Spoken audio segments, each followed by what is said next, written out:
इस मामले को लेकर के हमारे शिक्षकों में काफ़ी बेताबी, काफ़ी बेचैनी है और सभी लोग बहुत बेसब्री से इंतजार कर रहे हैं कि उच्च न्यायालय हमारे पक्ष में क्या फैसला हम लोग को पारित करेगा। तो मैं पहले ही कहा था, हमने एक टेंटेटिव बताया था कि बीच में जो छुट्टी थी उसके बाद में हमने कहा था कि उसके बाद हो सकता है कि उच्च न्यायालय फैसला दे दे, लेकिन इसके साथ साथ मैंने ये भी कहा था कि हो सकता है कि इतनी जल्दी में फैसला न भी आए, होली के बाद भी जा सकता है। तो अब तो होली के बाद ही फैसला आने की उम्मीद है, क्योंकि हम जो उम्मीद कर रहे हैं कि फैसला कोई छोटा और संक्षिप्त फैसला नहीं आने जा रहा है। फैसला रिजर्व था इसलिए हम लोग के खिलाफ में आ गया। फैसला आपके पक्ष में आएगा या विपक्ष में आएगा, इसका रिजर्व में रखने से कोई लेना देना नहीं है। रिजर्व में फैसला इसलिए रखा जाता है क्योंकि अदालत को लगता है कि इसमें और भी कुछ विचार विमर्श करके और बेहतर जजमेंट पास करें, और लंबा चौड़ा लिखना होता है तो समय लगता है, तो ये चीज़ है। लेकिन फैसला आ जाएगा, हमें विश्वास है कि जल्द ही आएगा फैसला। फैसले से शिक्षकों को क्या फ़ायदे मिल सकते हैं? देखिए, जहाँ तक मुझे यह बात समझ में आ रही है, जो अदालत में जो सुनवाई हुई है उस सुनवाई के दौरान जो बातें आई है उसके आधार पर मैं यह कह सकता हूँ कि निश्चित रूप से यह विचार कर रहा है हाई कोर्ट इस मुद्दे को लेकर के कि जो पंचायती राज के तहत, जो कॉन्स्टिट्यूशन के आर्टिकल 243G के तहत जो पंचायती राज को पावर मिला हुआ है उसमें कोई इंटरफेरेंस नहीं हो।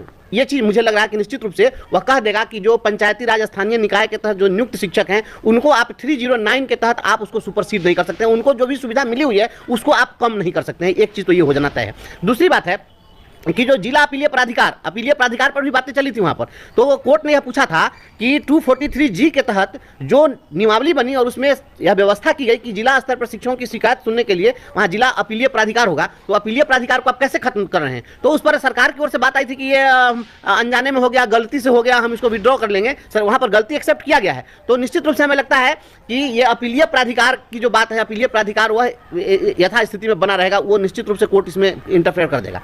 अब रही बात की शिक्षकों को इस बात का संशय हो सकता है कि आखिर जब पंचायती राज के तहत जो नियुक्त हैं उनको यथास्थिति में ही छोड़ दिया जाएगा तो हमें राज्यकर्मी का दर्जा मिलेगा या नहीं। तो इस मुद्दे पर निश्चित रूप से कोर्ट इस बात को विचार करा। कोर्ट का कहीं ना कहीं यह कहना था कि आप जो इनको ये शिक्षा विभाग के अधीन जो आप लाना चाहते हैं, तो शिक्षा विभाग के अधीन आप लाने के लिए परीक्षा नहीं ले सकते हैं। ये परीक्षा निश्चित रूप से निरस्त हो जाएगी, जो मुझे विश्वास है। अदालत का फैसला आएगा, ये तो फैसला तय करेगा, लेकिन जो एक संभावना है या मुझे यह लगता है, मेरा जो एक्सपीरियंस है वो यह कहता है कि आप परीक्षा नहीं ले सकते हैं। फ्रेश परीक्षा जब आप जैसे ही लेंगे, और एक चीज अब नई बात आ गई इस बीच में कि अब एक फॉर्मेट घूम रहा है पूरा सोशल मीडिया पर, जिसमें कहा जा रहा है कि जो लोग भी सक्षमता परीक्षा पास कर जाएंगे उनको अपनी नियोजन इकाई में इस्तीफा देना पड़ेगा, और जब रिजाइन करेंगे तब ये नए जगह पर ज्वाइन करेंगे। तो जब रिजाइन करेंगे और नए जगह पर ज्वाइन करेंगे तब तो इनका फ्रेश अपॉइंटमेंट हो गया। तो निश्चित रूप से कोर्ट इस चीज को स्ट्रक डाउन करेगा, इसलिए कि जब फ्रेश अपॉइंटमेंट कभी भी होगा तो वहां आरक्षण रोस्टर को फॉलो करना पड़ेगा। तो ये आरक्षण रोस्टर को तो फॉलो कर नहीं रहे हैं, फ्रेश अपॉइंटमेंट हो नहीं रहा है, तो फ्रेश अपॉइंटमेंट के लिए आरक्षण रोस्टर को फॉलो करना एकदम बाध्यकारी प्रोविजन है, जो कहीं यह नहीं बनाया गया है। निश्चित रूप से इस परीक्षा के माध्यम से जो एब्जॉर्ब करने की जो नीति है उसमें कोर्ट दखलंदाजी कर देगा कि आप परीक्षा के माध्यम से आप एब्जॉर्ब नहीं कीजिए, इनको एब्जॉर्ब करने के लिए दूसरा क्राइटेरिया आप निर्धारित कर दीजिए। ये हो सकता है, लेकिन परीक्षा लेने जैसी बात, फिर नए सिरे से फिर आरक्षण रोस्टर फॉलो हो, और आप पंचायतों से आपने जो नियोजन का अधिकार छीन लिया है, वह नियोजन का अधिकार, प्रमोशन का अधिकार, कि शिक्षकों को आप प्रोन्नति नहीं देंगे, कि आपने अभी जो कह दिया कि प्रोन्नति दावा के रूप में आप नहीं कर सकते हैं, प्रमोशन आपका दावा नहीं होगा, वो अगर डिक्टी उपलब्ध रहेगी तो आपको प्रोन्नति मिलेगी। तो ये सब चीज जो है नहीं चलने वाली है, और प्रधानाध्यापक वाले मामले में भी मामला फंस जाएगा। इसलिए निश्चित रूप से सीधे सभी स्थानीय निकाय शिक्षकों को सीधे शिक्षा विभाग के अधीन संबंधित करने के लिए कुछ न कुछ डायरेक्शन होगा, और जो लोग पंचायती राज में बने रहना चाहते हैं वो यथास्थिति बने रहेंगे। उनकी जो बहाली का अधिकार है वो बहाली का अधिकार फिर से उनको मिल जाएगा। जिला स्तर पर अपीलीय प्राधिकार उनके लिए बना रहेगा, और फैसला जो आएगा वह एक नया इतिहास गढ़ देगा और नई व्यवस्था। पोस्टिंग को लेकर विवाद होता है, ट्रांसफर कर दिया जाएगा, ऐसा भी था। हाँ, ये चीज कोर्ट ने कहा था, ये कोर्ट ने पूछा था कि आखिर आप इनका स्थानांतरण करना क्यों चाहते हैं।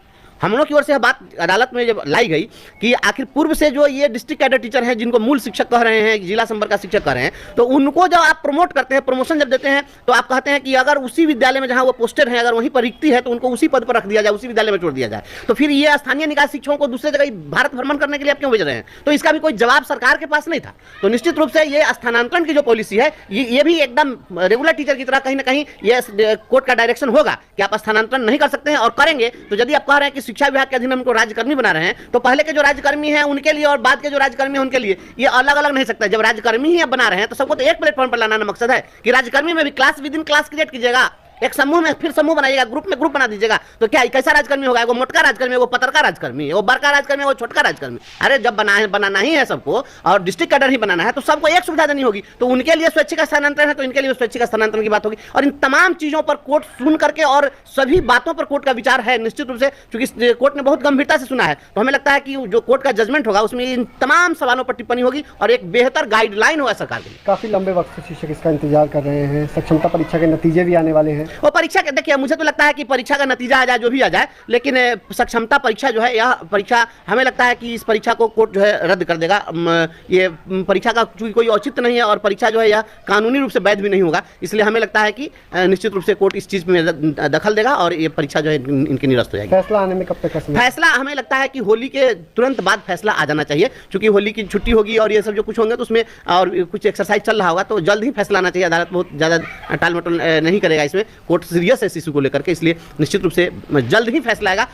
हमें अदालत पर पूरा भरोसा है और हमें विश्वास है कि अदालत में जो फैसला आने वाला है वो फैसला न शिक्षक के पक्ष में होगा, न सरकार के पक्ष में होगा, संविधान के पक्ष में होगा। संविधान जीतेगा, मोगेम्बो हार।